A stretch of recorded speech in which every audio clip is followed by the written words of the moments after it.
Hey, it's me, Unapologetically T. If you missed my face, I literally just needed a break. I needed a break from social media. Um, Before I started my awakening journey, I was not a big social media user. At most, I might would creep on social media to look at popular culture, celebrity shit, news, just to stay on top of shit. I didn't even, it got to a point where I wasn't even on social media to keep up with like friends and family. If you wanted my life, you just wanted my life. And if you popped up on my timeline, I show love and all that. But I just wasn't on social media constantly all day, every day, or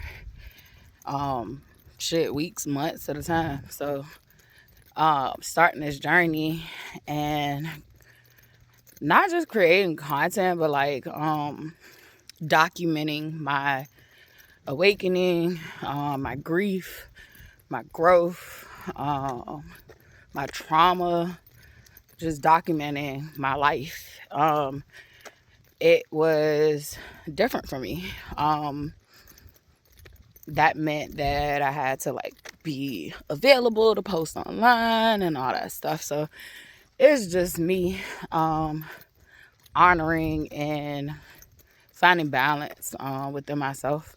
I needed time to recalibrate and recenter and ground in God. So to me, if you're new here, I don't view God as a man per se, but I do believe that God is you and God is me. God is the bird, the bees, the trees. God is the cycles of rain, and God is the weather. God is nature. God is everything. God is good and evil. And what we deem evil is literally, it is energy that needs to be utilized for its best benefit. So it can be distorted, it could be out of sorts, it could be out of whack. It may just need some tender love and care, some redirection of what may it be. But waking up on this journey, I just realized how much God gave us dominion over this world, which you have to realize you are a world in yourself. There are so many organisms that keep you going. There are so many elements that make you up, and you are the consciousness that is, I would say you're the captain of your ship. That consciousness, you make the decisions, you choose essentially where you're going in life, whether it be from you not making a decision too. That's a choice too, not making a decision at all. Look at the fucking wildlife. It's so beautiful. But I just needed a break. Yeah, a good break with myself and God. So one and the same. Hold on one second. Yeah, so I just needed time to self. But I did want to come do this video. I am going to take the rest of this month off too. Originally when it started, I'm just going to tell you the whole honest truth. When it first started that I wanted to take the break, I just remember talking to God, talking to myself. So literally just saying how I just want a break from social media. Exact words. And I tell you, that same day my phone broke. So that same day my phone broke, this is important because I have two phones. I have a business phone and I have a personal phone. And the business phone, I keep everything to that phone. So I don't have, the only social media I have on my personal phone is YouTube. And that's because I listen to YouTube music. I'm a connoisseur of YouTube Premium. So I literally do have YouTube on my personal phone because I use it for other things besides social media. I do look at YouTube as a social media platform. I've been using YouTube since basically my high school days. And YouTube has always been multi-personal purpose for me. You can learn on YouTube. A lot of times I might purchase something and I forget how to put it together because I throw away the manual. You can find a how to do it video on YouTube. Something wrong with the car, I could go on YouTube, look it up, see what somebody else doing, get the gist of it, do it myself. So YouTube has always served so many purposes. I always use it for music, goofy videos, just all kind of things.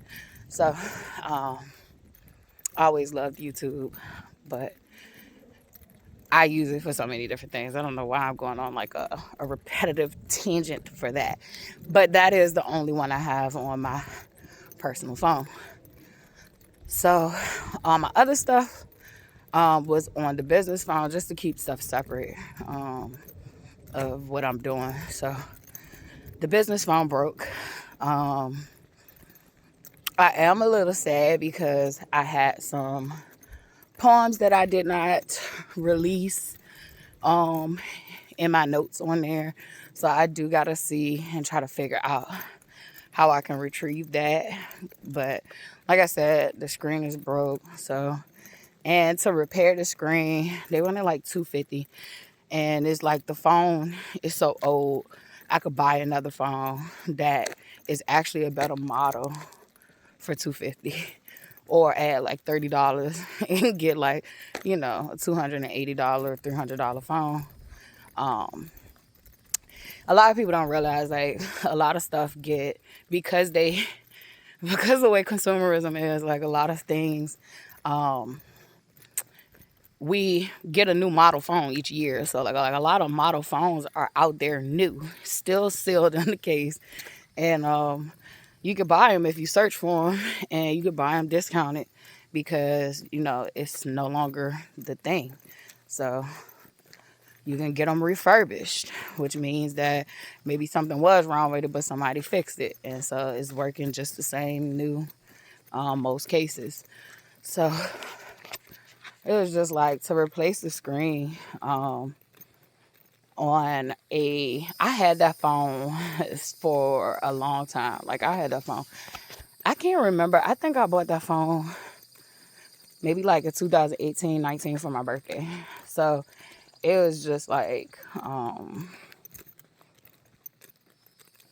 I really can't remember for sure, but I do know I bought it as a birthday gift. I typically do that because I do like electronics. But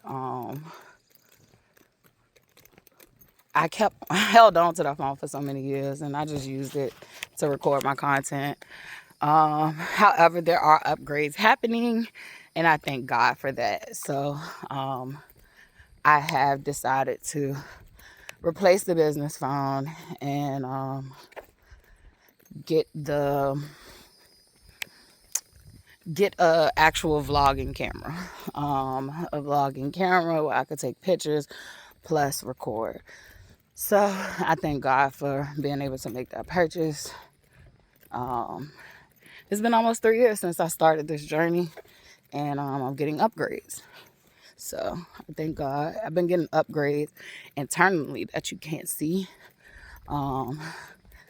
that I'm not going to prove to no one.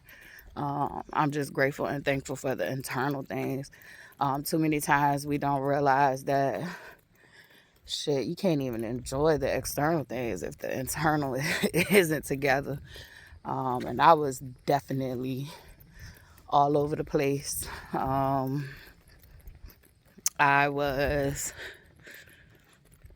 very damaged. I had taken a lot of hits throughout life without the proper care, love, and recovery.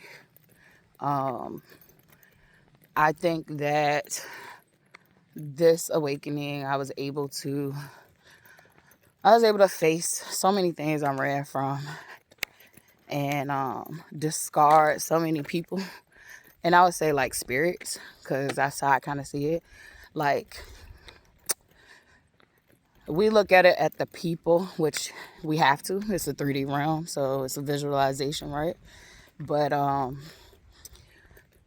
also see it as who you choose to associate with, who you choose to do business with, who you choose to have romantic partnership with, who you choose to have friends with. Is a reflection of you. It is a reflection of you, and it might not always be a reflection of your character, but it is a reflection of what you're willing to accept. Because some people get that twisted. They'll be like, well, you attract who you are and what you are. When you one of them ones, you're going to attract everything. And I think that's the purpose of learning. It's not that you still not flawed. Like, we all flawed. But it's learning that you're going to attract any and everything. However, the difference is when you're healing and you start to build your value, your worth. And it's not out of bitterness. It is out of self-love and peace for yourself. You start to be more choosy. Think of that song called Choosy Lover. Yeah, I think of that. Choosy Lover. Gotta be choosy in who you gonna deal with. And I never felt like I really had a big choice. Thought I had to accept what the fuck I had. I also tried to protect those who I felt like was good enough from myself, because I felt like I wasn't good enough. So it was like also nurturing and growing my own self-esteem and self-worth, and loving myself is a big one. I remember when I used to come on camera, like, I didn't love myself. I don't love myself. And it used to make me want to cry. And it's like, now I look back and shit is blatantly clear. I didn't know how to love myself. I didn't know what love was. And it wasn't my fault. But you get to a point in your journey where you realize, like, fault matters in certain points and processes. But like, I'm at a point right now where it's like, fault don't even matter no more. It's like, how can I fix this? It's solution based. How can I fix this? How can I nurture and grow and love myself going forward? And literally, if you are spiritually waking up and you have suffered from extreme abuse, whether it was covert, I've been out a lot during this break, just living life. And I appreciate that, and I'm grateful for that. Charlotte and I got to bond. We got to spend quality time with just us. And I was appreciative of that. But we also got to go around friends. Celebrated Pride Month. I am queer. So, but even before I came out queer, I was celebrating Pride Month. So even when I just thought in my head that, like, I'm just solely heterosexual, I was always an ally since I was a kid. I did have some, and I'm still working on having some homophobic ways, some outdated narratives, just shedding those things. Treating people the way they should be treated based off their character, not these identifiers. These identifiers will get you fucked up, because the moment you put one identifier over the other, something gonna pop up and show you that shit. Evil will try to get you through any fucking thing. Your kids, your partner, your mother, your brother, your sister, your cousin, shit, anything. Whatever you gonna allow to be your weakness, evil will get you through it. So literally, back to what I was talking about though, but like, we got to go out and celebrate a Pride Month in Richmond, and it was nice to be back home. Always be home. Spent 33 years living in Richmond. No easy feat. No easy feat at all. My bad. And nature, I be getting distracted. But I said I need to do this video. And I was talking to a friend. She was actually an old coworker of mine, and that's actually who I was celebrating with, old coworkers. So that were like family always, good people, good vibes. So we got to reconnect. It had been a minute, and I was hearing how abuse, um, it's so dangerous when it's covert. I feel like when you getting your ass beat, when it's blatant, you can see it, even if you don't want to accept that it's abuse. You still know it's like just don't feel right when it's covert. Can't always pick up on it sometimes, and I had all of it. I've had blatant, I've had covert, I've had just all of it. Um, However, it was interesting for me to see it in another light.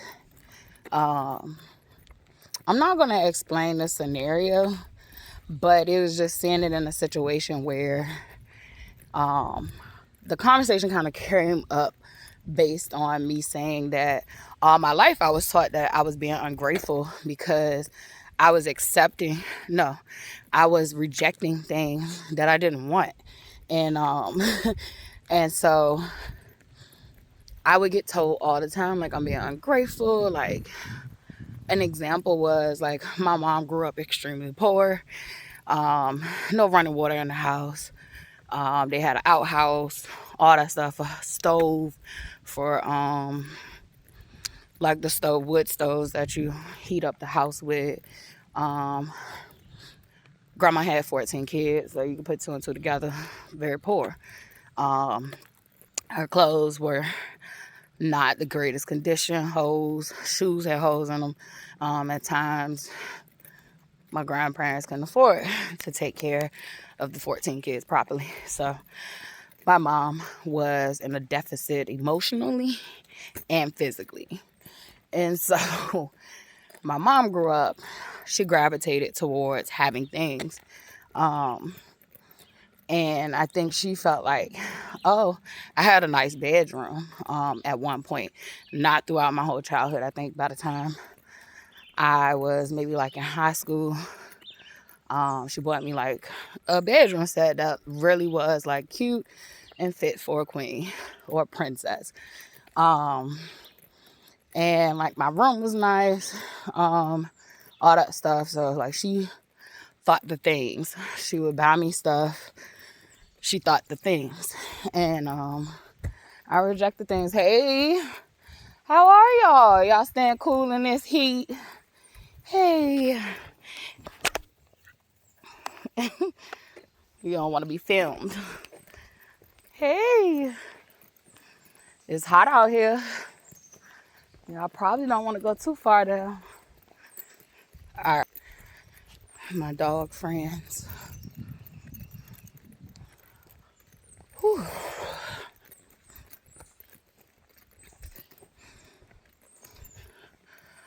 I might head back up early myself. But I might just sweat it out and then go rehydrate. But yeah, so she always looked at it like, oh, well, because I would not care about the things that I was ungrateful. Like she used to say, no matter what I do, you always walk around with your lips poked out. Not realizing that, like, bitch, I'm dying inside. Internally, this is where the damage is. And when people can't see that internal damage, they tend to become overwhelmed and not knowing, how to help you. In the situation with my mom, a lot of her choices affected me, and she didn't realize that.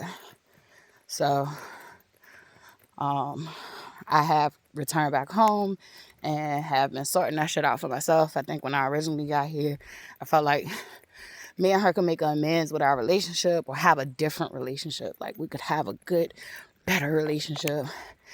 Thought we could make amends with, what would happen. And what I ended up learning is that shit, I needed to focus on myself and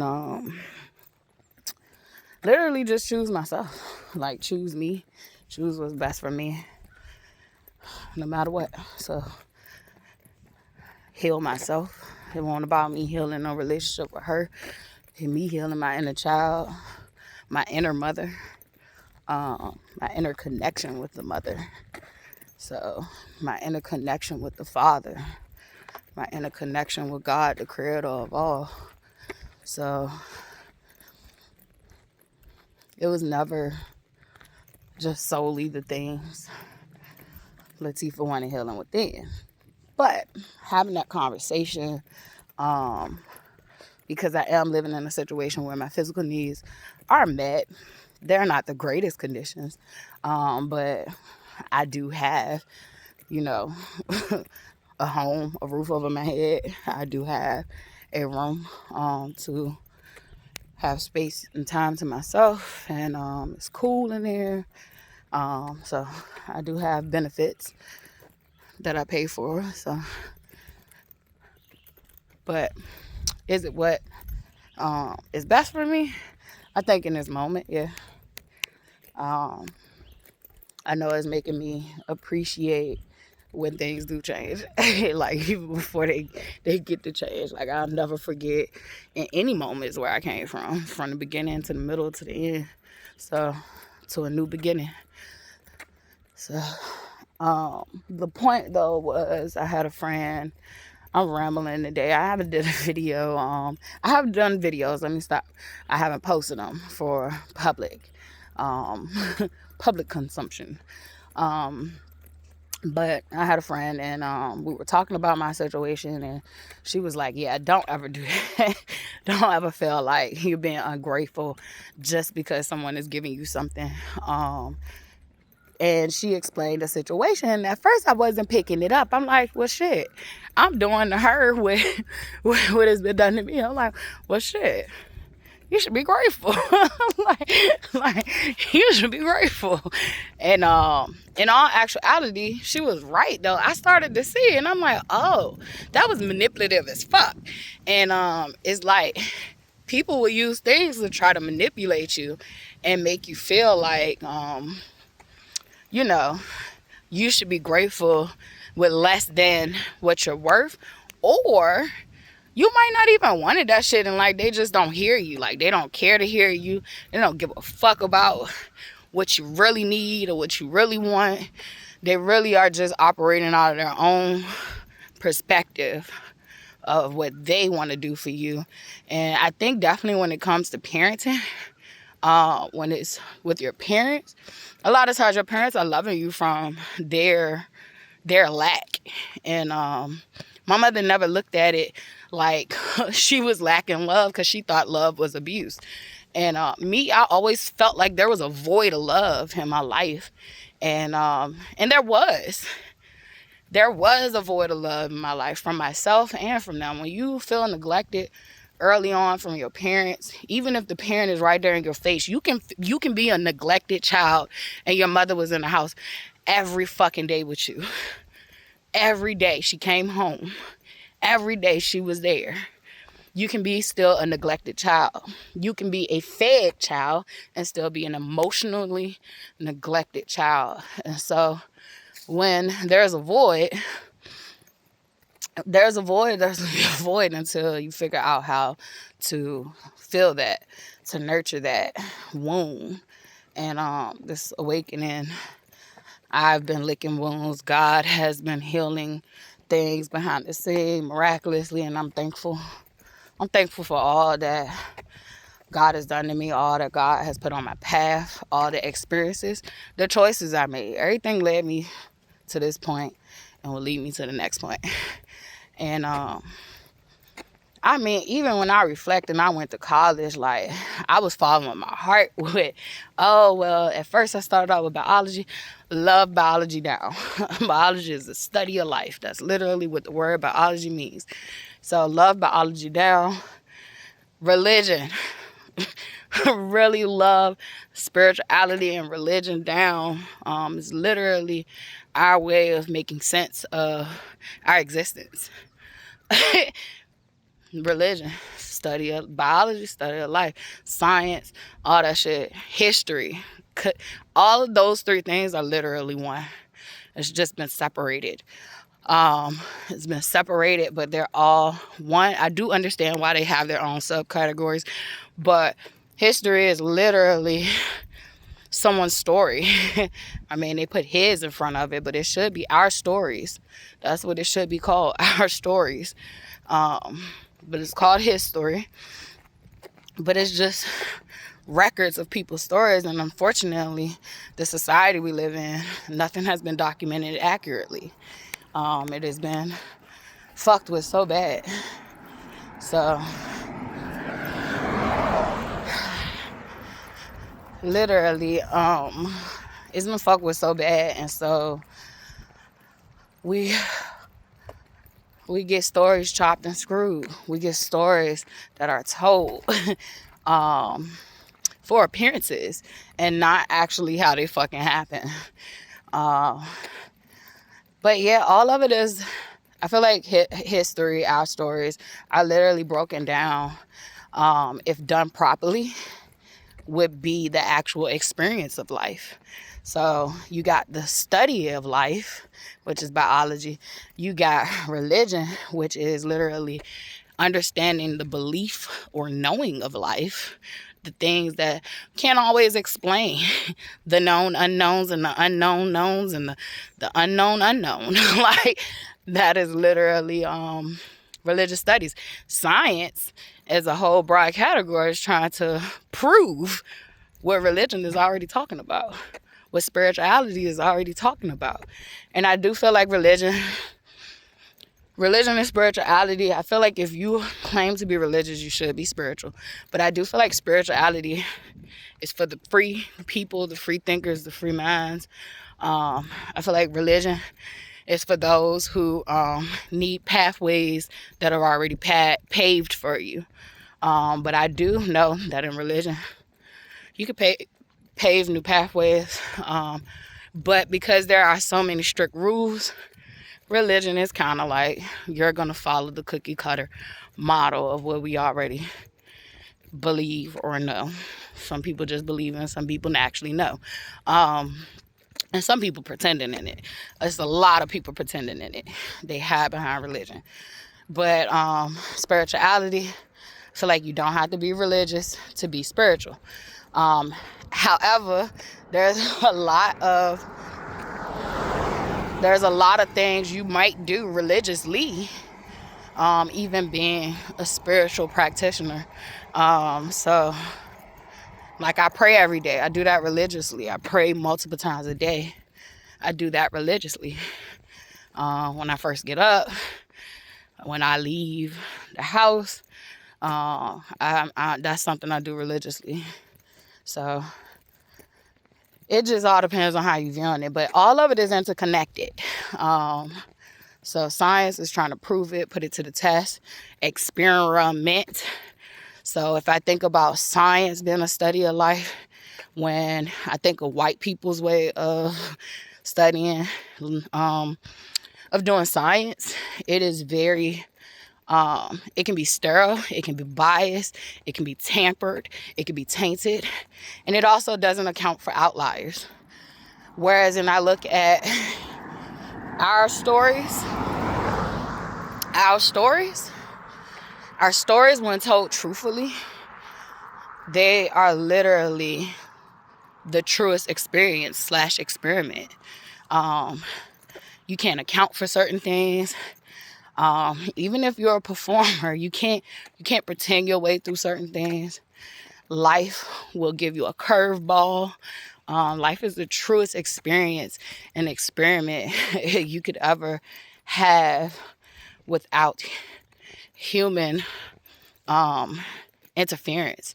So literally, all of them are all connected and should be respected in certain aspects. Science is not the all to be all. It is a tool. It is a method. Religion is not the all to be all. Religion is very heavily controlled by humans. So, but you know what is the all to be all?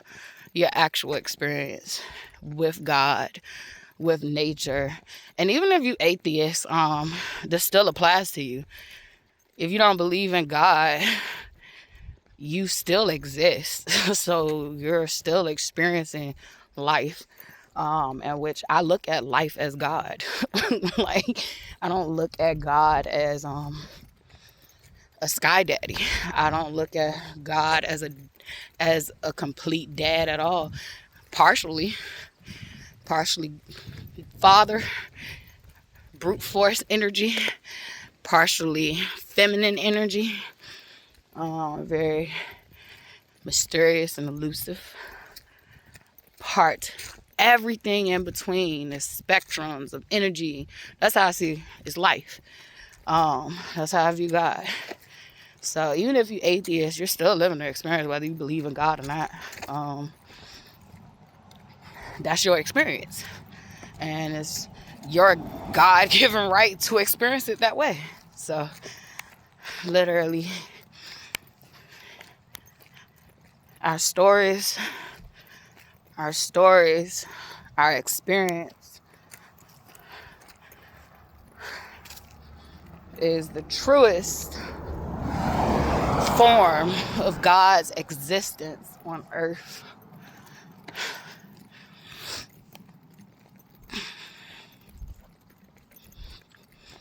I will be spending the next 7 days fasting without solids. God be with me. I'm going to have to do a lot of praying. I've never done this before. I've never done this before to this extreme. So let's see how this go. Let's see how it go. Trying to get the body together as the mind is getting together. Just full mind, body, soul, heart, conscious, all the alignment for what's to come. Everything is preparation. Everything. Like I said, from whatever point you look back at, you are always being prepared for the next point and the next point. And it all began to make more sense and more sense the longer you experience. So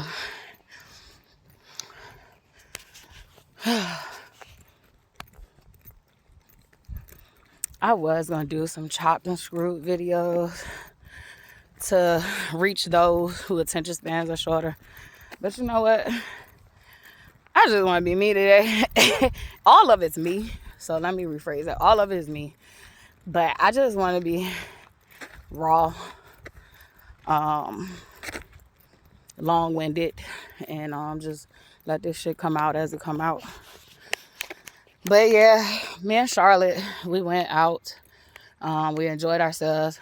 We visited some museums. One of my favorite museums we went to was the Bible Museum. I recommend, whether you're Christian or not, go visit that museum. You're going to have an experience.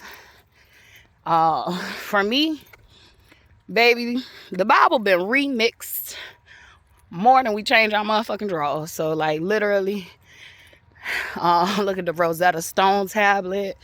You can look at why is Egypt culture like embedded in this. It's a lot of things to be awakened to going to that museum. So if you ever in the DC area, definitely check out that museum. It does cost, but I can't remember what we paid. I think I might have paid $33. I can't remember.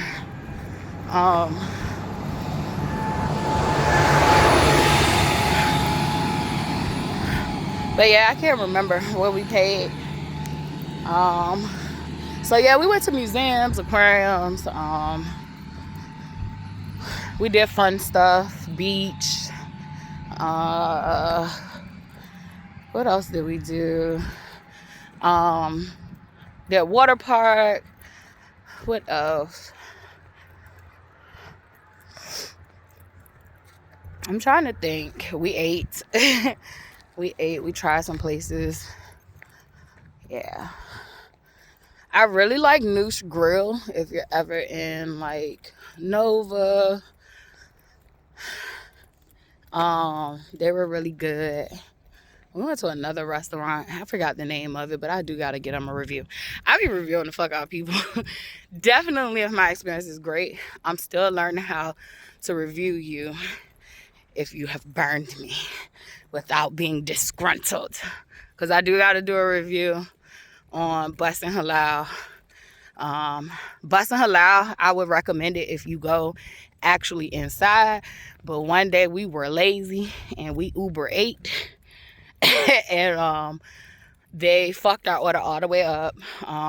The shit was just made like is it euro? It was made all like, it was just so soggy, like soaked with sauce. It was just done like, and I literally went in and had to travel the same route to get back to my hotel. And literally my food was great. So it wasn't transportation, it was literally preparation. So literally we was missing food. We ordered combos, never received the combos. Literally just a horrible experience through Uber Eats. I didn't even eat the food. I ended up throwing the shit in the trash. No, I did eat the burger. Ate the burger. The burger was mid. It was alright. What else? Oh, I had a jerk chicken burrito. We ate part of that. But and that was like so and so. That was good. Let's see. Yeah, the euros, I went with it. I ended up throwing the burrito away, and I ended up throwing the euro away. We never received the fries. It was just horrid. I was upset. I was really upset because I was really hungry. Like, we had a long day previously, and so when we woke up, I was so tired. And I will note that it was like a holiday peak, season. But I would have thought that, like, nobody's really in there today, because everybody else doing other stuff. So I didn't feel like driving, and that DC Northern Virginia traffic. So I just did Uber Eats, and I regretted it. Not because of the transportation. Once again, we did plenty of foods. Even with Noosh Grill, like Noosh Grill, we literally went to Noosh Grill. We went to 2 grocery stores, and then we came back home, ate our food. Food was still great, still was hot, wasn't all soggy, was good quality. So literally, and she had a sub. So I literally, it wasn't transit. It wasn't transportation. It was the actual place. So the food just looked, and I just couldn't do it. So even though I said the jerk chicken was good, taste. Taste, flavor taste. It was good, but it was just like, I was over it. Nothing came the way I wanted it to come. And we were literally being foodies, and we wanted to try different stuff. So that's why the order was so big. Because it was like, we already out here. Like, we didn't try this, so let's try this. If we don't like it, we don't like it, but we can review it. And I would say the reason I haven't given them a review yet is just because I was disgruntled. I was upset.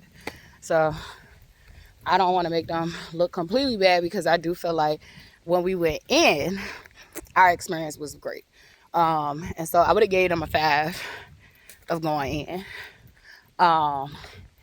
However, because of the Uber situation, and I feel like once the customer is disconnected, if your quality still ain't there, even though you don't know who you giving the food to, then I feel like you're not a great restaurant, not a good business.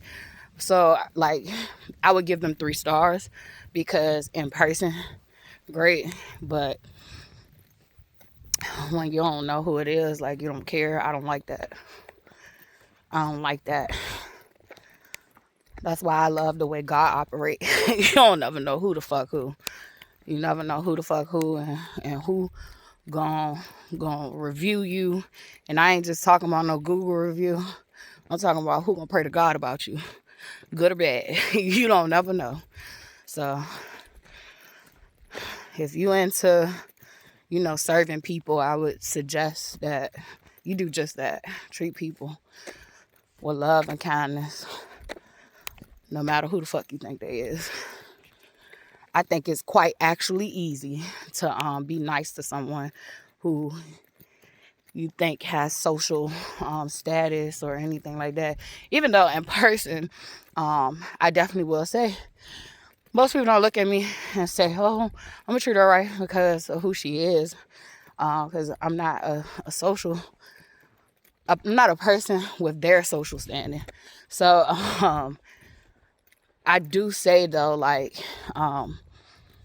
it's kind of like that Keith Lee situation, like how you have to see how this person or this business gonna operate when they don't know who the person is that is reviewing their services. And like I said, this shit don't got nothing to do with food, but I'm talking about, even though it does.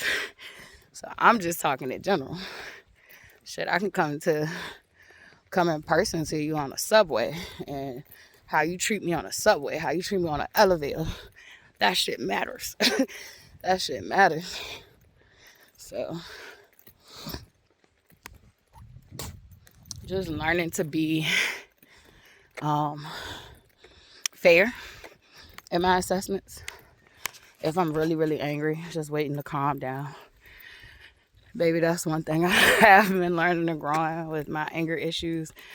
So like if you came from extreme abuse and you're awakening, you probably will awaken angry. You probably will have all rights to be mad. But it might not always be what's best for you sometimes. And so learning how to wield that power, I was never taught how to wield it with emotional intelligence or for my best benefit. So, ooh, I'm feeling the burn. It's hot today. It's been hot all these days. Shit, one day we went out to hit the museums. I think that was the day, like the day after when we ordered that food. It had took a lot out of us. We had to do like liquid IVs and drink lots of water to kind of get back. Charlotte still saying like she a little bit under. Trying to get herself back regulated. Me, shit, I drank like a gallon of water, ate me some salads, and we bouncing back. So dehydration is dangerous.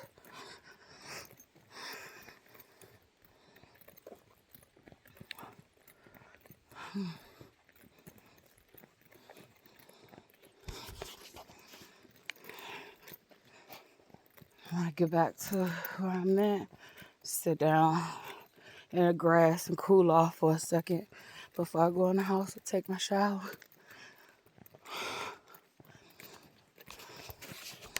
Might sit and meditate a little bit. Oh, in this video, I'm also going to talk about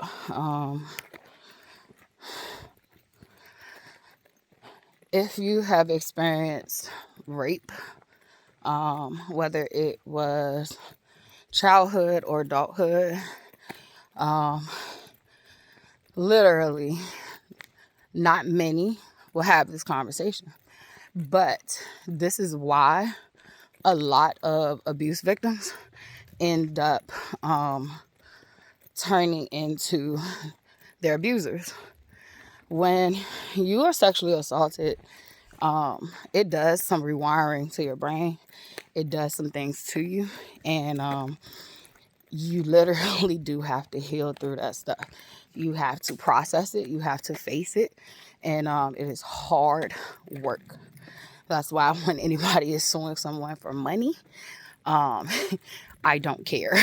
When they do stuff like that and they choose to sue you for money, I don't care, because it is hard work, and money damn sure could make the process easier if the money is spent appropriately to help them with their healing journey.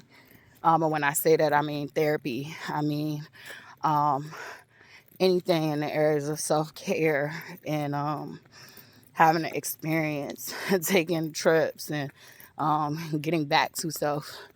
So literally anything that money can be used for, that is for their betterment. But I wanted to have a conversation about it because I don't feel like enough people openly talk about this. But as my personal situation, I'm just going to come out and say it. It is something that has shamed me for a long time. And it got worse when I woke up. So I felt like I was experiencing this the whole time, but it was worse once I woke up. But when I was younger, it was just something that, like, if it came up, I pushed it away. I did not act on it. I did not want to act on it. I felt like it was just disgusting and it was gross, and I didn't sit with it, pushed it away. So now I'm dealing with it. I'm well enough and strong enough to deal with it, right? And so what I'm talking about is when you are raped, and I feel like definitely as a child, you will have moments. It is not abnormal. I don't know if everybody does, but it's not abnormal for you to be overly sexualized, like have overly sexualized thoughts about people or things. Some people can transfer those thoughts to animals. I thank God I don't have that. But there is people actually living with this. And so you can have it towards kids or adults where it's over-sexualization. You can also be so scarred that you are completely shut down in those departments. So a lot of people will talk about the being completely shut down part. I feel like there is a lot of help and navigation through that, but I do not feel like there is enough conversation, help, support for those of us who are literally, and I see it in our society, period. Even though we don't say it, we are saying it. So over-sexualization, and what do I mean by that? I think we all kind of commonly know what it means to over-sexualize little girls, little boys, in the sense of saying, we look at little black girls like, they're shaped really, they come into their shape really early. So we over-sexualize them for that. They gotta wear certain things, they gotta cover up, all that stuff. So we know how women, girls, boys are over-sexualized too. They are taught that they can sow their oats. Girls are taught to be protective of the I guess soil that they're sowing their oats in. But it's like, if you're going to teach them to sow their oats and you teach your girls to be protective, then who they sowing their oats with? And so I'm just like, it's a whole bunch of confusion and chaos in how we view over-sexualization. We view it in our music, where we see just sex. In our movies, sex. It's just everywhere. So how you eat something is everywhere. This generation did not start pause, but nigga, if somebody ordering food and they say meat, I seen that with, I think it's D-Lay. He was pissed off because he wanted some dark meat or some shit, and the boy was like, pause. And he's like, why are you thinking about dicks while I'm ordering my food? like so that is over-sexualization. A glizzy is a fucking hot dog. That is over sexualization. A banana is a banana. That is over sexualization. A lollipop is a lollipop. That is over sexualization. Over sexualization. So that's pretty common to view it that way. But what we don't view it as seeing a little girl do flips and cartwheels and thinking to ourselves, well, she need to close her legs, or that's not ladylike, or just the way she moves, her existence is not ladylike.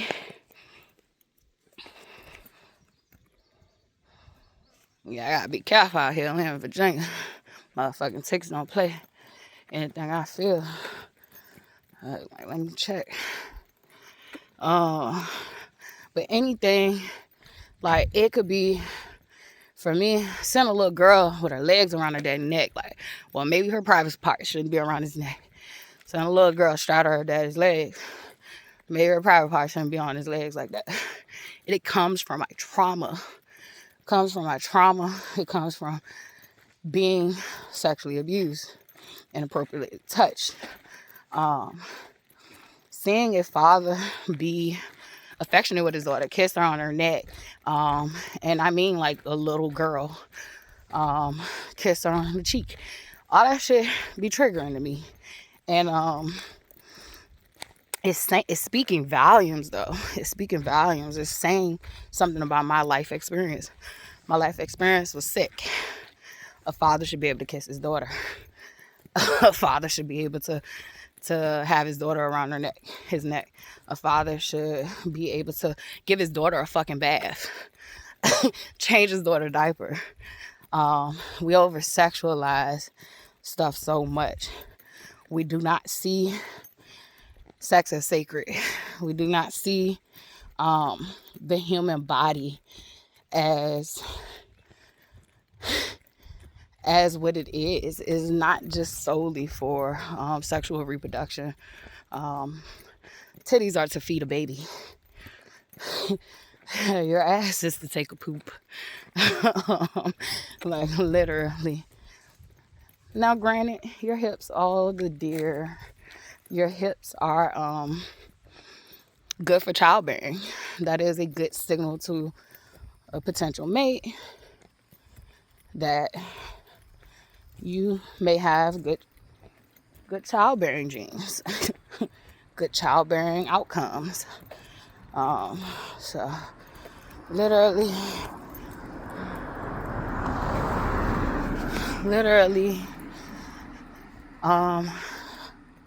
we've just been perverted as a society, and we don't speak about those things. Those things naturally make me cringe. They make me uncomfortable. I do like to see affection from a father with a daughter, but it does make me feel uncomfortable and cringe, and I wonder, is that child safe? I also internalize it.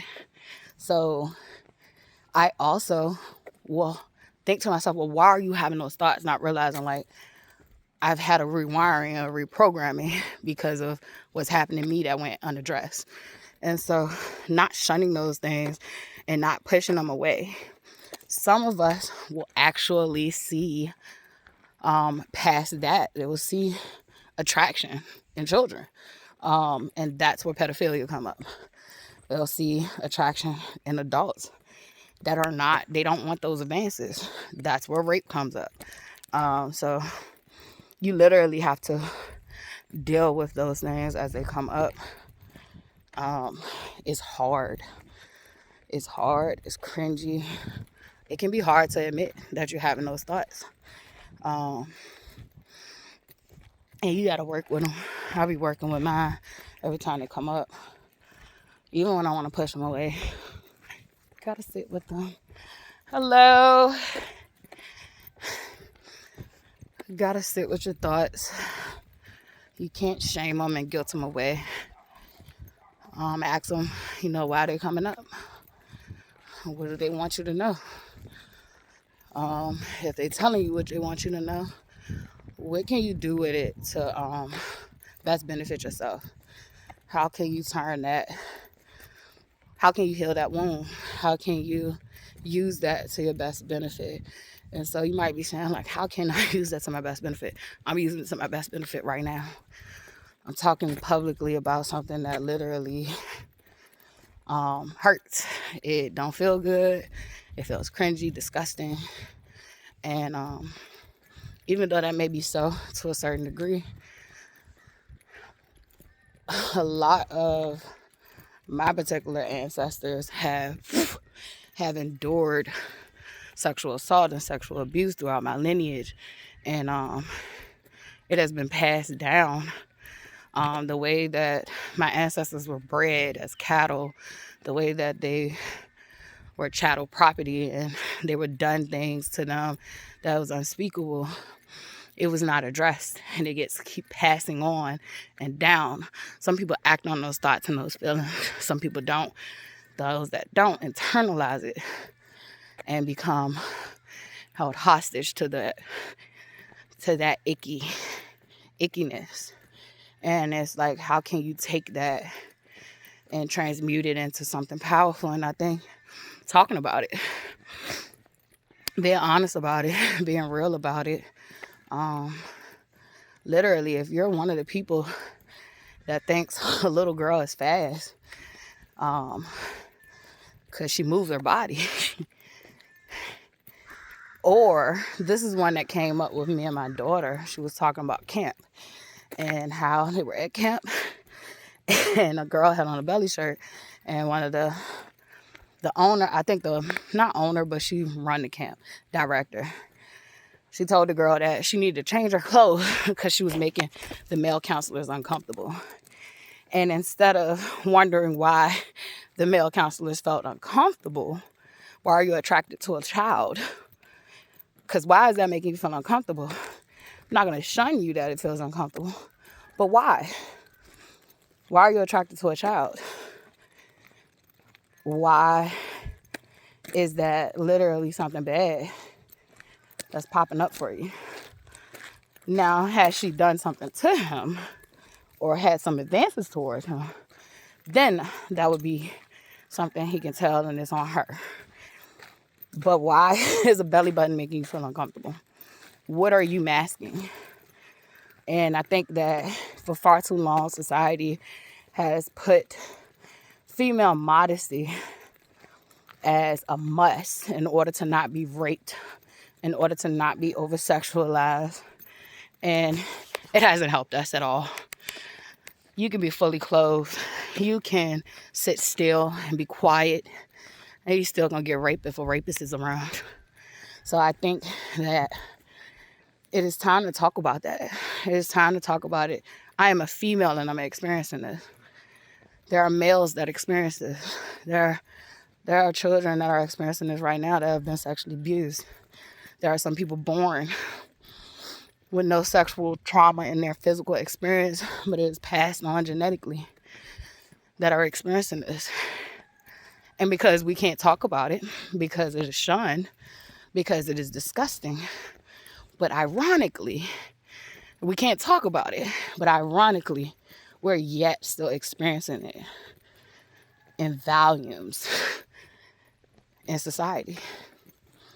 We're literally programmed to think women aren't predators, sexual predators. Women are sexual predators. They just don't get held accountable or caught. Most boys are conditioned to not tell, whether it's man or woman. So we have a society that just lives under all these falsehoods.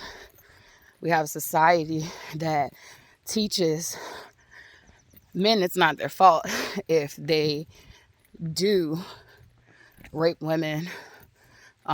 It's the woman's fault. She shouldn't have got that drunk. She shouldn't have been wearing a bra and some shorts to work out in on a hot summer day. She should have been dressed better.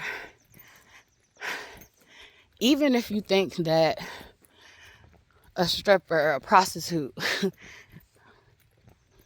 should be dressed better, like you shouldn't, because I've heard the joke with Dave Chappelle, and I love Dave Chappelle. He was like, a cop is a cop. He dressed in a cop uniform. So when a woman was dressed in, some nightwear that's for the grown and the sexy, he's going to assume she's a whore. That's a whore costume, right? But where does it make it okay, even if a woman is a sex worker, that you can, I understand stripping, you might have some clubs that let you touch, but literally, where do you get off thinking that it's okay that like every sex worker wants you? And last time I checked, you're supposed to pay. That's the consenting rules. So even still trying to devalue and demonize women as they want it, even though they don't want it, it's still saying volumes about our society. It's speaking really loud and clear. Women could literally be robed, that only their eyes are showing. And if you're a sexual deviant, you're going to be a sexual deviant. Little boys should be able to stay little boys until they find love and they go through the whole processing that they want to go through. All that. People should be held accountable for sexual assault, sexual abuse, because the effects is lasting. And I'm talking about the stuff that people don't really want to talk about. Having sexualized thoughts about children, and not realizing that's what you're doing. That's what you're doing. You're sexualizing kids. You're sexualizing kids. You're sexualizing everything. Sex is sex. And sure, some things can be seductive. Some things definitely can be done to be seductive. But if you're having issues with inappropriate thoughts at inappropriate times, bye. My bad. A little bug came to fly on my phone. But if you're having inappropriate thoughts at inappropriate times, I would suggest you face them. I would suggest you be honest with them, raw and true, and work through that. I call on God. I sit with it. We sit with it together, and ask for help with it. And it has become less and less challenging. I literally will say that, I will say it was painful at first. It's not painful. I can sit with it. I can see it. The shame isn't there like it used to be. I don't like it still that those thoughts exist. But I do trust God and trust the process. I know that there are so many things that felt that way that no longer affect me in that way. They haven't went away. They just have no power over me. So literally, stop shaming, stop guilting your thoughts, even your actions. You literally have to work through and process your thoughts, because your thoughts are powerful. You got to work through and process your actions, so that you don't continue to make the same mistakes over and over again. But free yourself. Free yourself. So this concludes my little walk for today. I said I was going to meditate, but I am actually going to catch my breath.